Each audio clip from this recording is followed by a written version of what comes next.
Hey everyone, welcome to another Scaling Brokerage Community podcast. Today, I have a special guest, Jason Adams with Compass. Jason, why don't you go ahead and intro yourself, intro your business, and tell us a little bit about yourself. Sure. Thanks, Jason. Hello, everyone. My name is Jason Adams. I live in Boston. I've been in real estate for 11 years now. I started as a solo agent, and then I joined a team, and then I was a solo agent again, and then I was on a team, and now I'm on a team that I co-founded with two other gentlemen 6 years ago. We were basically recruited by Compass, and we we didn't hesitate. It was a great opportunity, so we took it. Even though Compass, I know, is like the Death Star absorbing all the planets, it seems, but they call it the evil empire. But honestly, the thing that has stayed with me through those 11 years is the personal brand of this. Like, my output, my production is directly correlated, in my opinion, to this, to what I know, to being connected to industry professionals who know tenant landlord law or zoning or anything you can think of in real estate. You get smarter when you surround yourself with the right kind of people. So I don't know if that's a good or short or long answer, but just relationships. Like, if you don't like people, this is not the business for you. I hear that. It's just not. And I'm not a very salesy person at all. I'm very low pressure. I mean, I tell clients that I meet who don't know me well, the new clients, I say, look, I'll move as fast or as slow as you want me to. I'm not gonna, be the used car salesman. Do you want the car? Do you want the car? Do you want the car? I'm not gonna. That's not me. And if I lose business, so be it. That's just not who I am, and I'm not gonna compromise that. And mostly, I've had fantastic client loyalty over the last 8 years, especially. People rent, buy, sell, buy, sell. I mean, this through the whole cycle. And that's the sort of long-term growth, the long-term strategy that needs to be had in real estate. It's not a get-rich-quick scheme. It's like farming. Like, you got to plant the seeds and you got to tend to it, and you got to let the roots go deep. And if you're not willing to do that or be patient, it's just going to be very frustrating. And that's my view. There's an organic growth model. It's not really, getting the physical expireds per se. We're starting out, sure, you got to do that. You got to grow some weeds quick, but I'm all about the deep growth now. So, yeah. I mean, personally, me and my wife have sold 7 or 8 houses. We use the same realtor all the time. So, they've gotten the enjoyment. Plus, not to mention, my in-laws have used them, my parents have used them, my brothers have used them. So it's just like you said, it's very organic. So, when you get one person in a group, you might get their brothers, sisters, mothers, in-laws, all that. So that's kind of cool. I like hearing that. All right. So tell me this: what made you originally want to become a broker owner or a partner? I mean, seeing the opportunity to apply my experiences and knowledge to younger agents. So we have a team of 7. I'm the granddaddy, 43, and we have a lot of guys who are in their mid-20s and the rest in early 30s. So I still feel young, and for real estate, I'm actually still quite young, but 20s is really young for real estate. Well, I think, what's the average age, like 55 or something like that? Yeah. Anyway, to have such experience under my belt while I'm still young, I think is going to benefit future growth with any team that I might want to create my own. My real estate attorney wants me to branch out and have my own brokerage, like Jason Adams, broker owner. I'm like, I'm not there yet. That's a lot of responsibility, a lot of red tape. I'm not there yet. Maybe I am. I just I'm not willing to choose that yet. But before real estate, I was actually a middle school nonprofit guidance counselor in the Boston school system. And basically helping kids be aware and ready of college opportunities. Not just like, you don't have to go to Harvard, but heck, you could go to like aviation technical school, learn how to repair airplanes, and make really good money right out of college with no debt and be 21 years old. go to night school, get your bachelor's degree, turn 25, boom. Your friends have $100,000 in college debt and you're making 75 grand with no debt. Like, so I help prepare young people to understand those opportunities. And in doing all those self-assessments and personality tests, I realized I didn't necessarily like sales, but I loved real estate because my father was an agent when I was a kid. And I thought it was normal to go to open houses every Sunday after church. I thought that was normal. It's not normal. I've been to so many open houses. I mean, I used to get lost in the closets, and I don't know. I just sort of grew up in it. And as long as, and I get along especially well with other brokers who understand that this is a people business. This isn't like, look at my fancy watch or my fancy car, and I don't care about that shit. Like you got to be yourself. You got to be authentic, and people connect to that. And I'm lucky that I took a chance on that method because it's working. Mm-hmm. And I'm very involved in my community. Like I coach 2 basketball teams. I have 3 little boys. I coach baseball.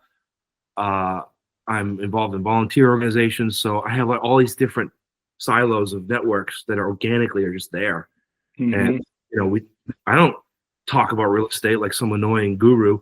They just they ask me, oh, what do you think of this? Oh, we should meet. I'm going to sell my house. I'm like, boom. It's very organic and normal. It's not. I'm at a point now where I don't have to, get Red X and go through all the do not calls. And, there is something to be said for that. And I'm not dissing that, but I'm happy that I'm past that. Like, having put in the time and the effort to build an organic network. Sphere of influence. What do we call them? Are my top, I guess, sphere of influence or what do we call them? Preferred clients? I don't know. There's a term that Compass uses. I forget what it is, but okay. You get the point. Yeah, I get the point. So what do you do well, you talked a lot about lead gen. I think that's pretty much what you talked about right there. So we'll go on. What is 3 pieces of advice you'd give a new broker owner? What's the 3 things in order you think you would tell if someone's like, Jason, I want to start my own brokerage? What's the 3 things that you think you would tell them? It doesn't have to be in order, just 3 things that pop to your head. Yeah, I mean, the first thing that pops in my head is you got to ask yourself, am I well connected, or am I willing to get connected, to be involved? Because if you say you move to a new city and you don't know anybody, you got to pound the. Ryan Serhant used to make it I'm sure you know who he is. Mm-hmm. He used to make it a point as a new broker in New York to talk to people in line waiting for coffee every day. And he would just create conversation. Now, you can't be false and awkward. You got to be yourself. But I think you just got to talk to people and have networks and just be extremely well educated so that you have professional, confidence and competence, because that is going to establish trust. You can't just you can't fake it. When you get your license and you're a new agent, talk to people that have been in it for a long time. Like that's what I did. I pursued people who were willing to teach and willing to show me things. And I used to go on tons of showings with a gentleman who let me tag along, and I learned a lot. So connecting yourself with the right people who know more than you, mm-hmm. and be willing to, make deep roots in your local community. I think that's important. Number 2, what the mentor I had before real estate said to me, he's like a very, very wealthy banker. He said to me, Jason, you got to be like the postage stamp. You got to stick to one thing until you get there. And that resonated with me because throughout my father's career, he moved around too much. He didn't just stay in one thing. Where if he had just stayed in one field, he would have been VP by the end or something. He would have climbed the ladder and done really well. Mm-hmm. But he was restless. And so I made it the point, we all learn from our parents how to be and how not to be. And in this way, I learned in the negative, like what not to do. So I'm sticking to it. And it was hard. First 3 years were like, what am I doing with my life? But and the third thing is, I guess you got to have a long-term plan and strategy. and you got to know your strengths and your weaknesses, and you have to outsource your weaknesses. So if you're bad at paperwork or transaction management, guess what? Get a transaction coordinator. It's worth every, what is it, $300, $400, $500 a deal. And they put timelines in their calendar. They're emailing. I need this document. I need this. I need this. Like, you can't have multiple transactions going, especially if you're doing high unit volume, and be trying to take that on yourself. You got to focus on, if you're good at talking to people, presenting, pitching how you sell a home, how you help people find a home. The other brokers, who when you call, they want to work with you. Like that's the goal of all of it, and the time you put in to get there is going to be what sustains business and keeps it going. Hopefully that answers. Yeah, that's great. I think that's good info for everybody. This is why I like doing the podcast, because you get so many different takes on that, right? I mean, some people are like, you got to have a right-hand man. Your right-hand man's the most important part. Like, if you're starting a brokerage, your right-hand man, your admin, is crucial to that success, right? And then other people are like, you got to be educated. You got to know what you're doing. And, the thing that pops out that you keep saying is be yourself, be authentic. I think that is one thing that people need to realize, is that if you be yourself, no matter what kind of sales you're in, you're going to be more successful. Would you agree? Absolutely. And a place with harsh personalities such as New England, they'll smell a faker a mile away. You cannot fake. You got to be yourself. You got to be blunt with people. I go into showing, I look up and I go, no, get out. We're not offering on this. They're like, well, thank you. They love that. That creates trust. I'm not about quick sale. It's about this relationship that one client becomes 2, becomes 4, becomes 8. They tell their friends, they tell their friends' friends, and that's the way it works. Yeah. I'll be honest. I'm terribly disorganized. And every real estate conference I go to, I'm like, man, I am so disorganized. And I sort of, fly off the seat of my pants, go, go, go, go. And a goal of mine in the next, I think, 3 years is to have an assistant like that can manage my disorganized self. So you got to know your strengths and weaknesses. You said that. Bam, bam. Yeah. So, all right. Let's talk agent recruiting now. Okay. How many agents do you guys have? Well, so we have 5 right now. And to be completely transparent and clear, I did co-found the team, and I was a partner for the first 4.5 or so years. But because I had 3 little boys, my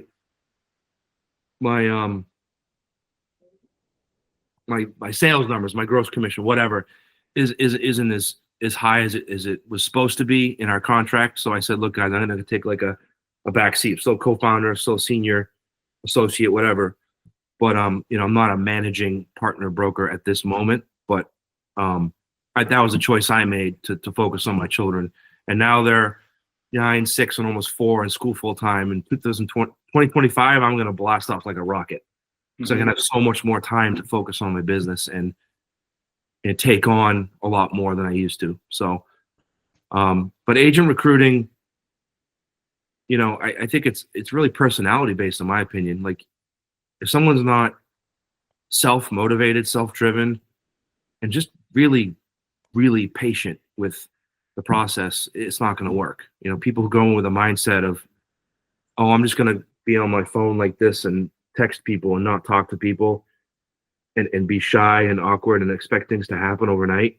This is not the right business. You should be like a tech support person in a dark room, because real estate is, my office is my car. And, visiting properties is that doesn't feel like work. I love it. I go out the door Saturday morning. My wife's like, can I go show houses and you watch the kids? I'm like, sorry, honey. So, as far as agent recruiting specifically, there's a lot of ways. I mean, via LinkedIn, social media, we sort of attract people who are interested, and then we interview and see where they're at. I guess it's just mindset, attitude, and just sort of a feeling of chemistry, because not everyone you meet is going to be a good fit.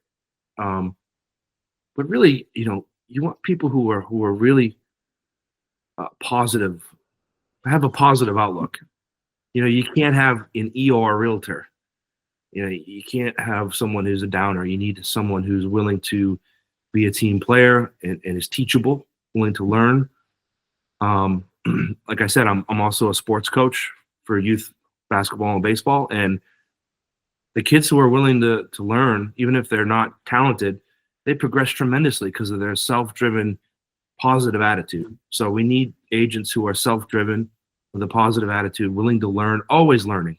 If you're not learning something new every day in real estate, you're like half dead. So, and if you meet an agent who says they know everything, run the other way because they're full of it. Yeah. So where do you see this company, or where do you see yourself in 5 years? Like, are you gonna take the leap of faith and go out on your own and start recruiting your own agents so that way, that, or are you gonna kind of stick with this? Where do you see yourself? In 5 years, I do see myself. I don't necessarily see myself as an independent principal broker, operator, owner, operating broker, OP as we call them. I mean, Compass has been great. There's really no reason to leave at this moment, but I think I'm going to listen to my attorney's advice within 5 years and maybe start my own thing within Compass, or maybe even on my own if I feel ready to do that and have the money saved to do it right. Because you don't want to crash and burn. You want to have the right investment mindset, like storefront, subscriptions, signage, marketing strategy. You got to have a lot of things in place. You can't just, start from without thinking and planning. But I think I think I'd be really well equipped to teach newer agents on how to view the big picture of real estate and how to manage a business, the business of people. I'm not the business of numbers minded as much as some other agents are, which is fine. I've accepted it, and I'm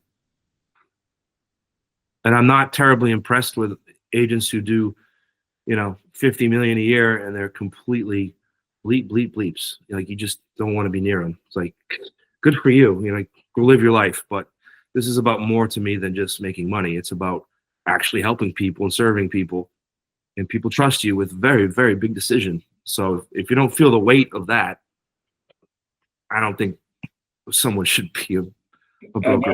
So I totally agree. You're helping them with one of their most single biggest purchases ever, right? And yeah, we can't take that for granted. I mean, this is their home that they're going to live in, and oh, this is so cheap looking, and the kitchen doesn't look good. I'm like, stop. Think, zoom out, get in a helicopter and look down and think about what you're doing, what you're saying. So that's my perspective. So. All right. So last question, I ask everybody this: What's the one book you'd recommend, or that you're reading right now? Good question. God, it's so hard to sit down and read with little kids. There's a good book. I went to a conference at What to Say. I forget who wrote it. It's a salesperson, but it's like ways to phrase things. I'll give you an example. Like, say you get a lead that inquires about working with you via compass.com. So-and-so is interested in working with me. They give me their phone and email. And I email them and I'll say something like, would you be open-minded to having a quick chat? And the way of phrasing that, in the phrasing, immediately makes someone think, I don't want to be closed-minded. Of course I want to be open-minded. So they'll have a chat. Like, knowing how to, not manipulate, but how to phrase things and ask the right questions, I think is very important. And the book is called What to Say. I forget who wrote it. Sorry. No, that's okay. But I'm sorry? Our listeners can Google it and they'll figure it out. Yeah, it's a little black book. It's not long. And it just talks about thinking about how, we're the professional question asker. Like, if you don't ask someone, what's your commute tolerance? And they say, what's a commute tolerance? I'm like, well, if you live here and you work here, are you willing to be in the train 1 hour to Boston and 1 hour back? That's 2 hours a day times 5 times 10. That's 40 hours a month to commuting. Oh, I didn't think about that. We got to think of that. We got to ask those questions. And you know, you're not going to learn it all at once, and it's going to take time, but over time you learn the right questions to ask. And I think asking those questions is more important than having all the answers, honestly, because it gets people to think, gets people to trust you, builds rapport. Yeah. And it just shows competence. Like, wow, he's really asking good questions, you know? So I totally agree. So the last part is you give your shout out to your business name, your Facebook, your Instagram, your TikTok, whatever you want to do. So go ahead and hit that. And after that, I'll stop the recording. cool. The movement group with Compass here in Boston. Big shout out to, was it Torin, Dante, Anthony, Joe, Ryan, Juan.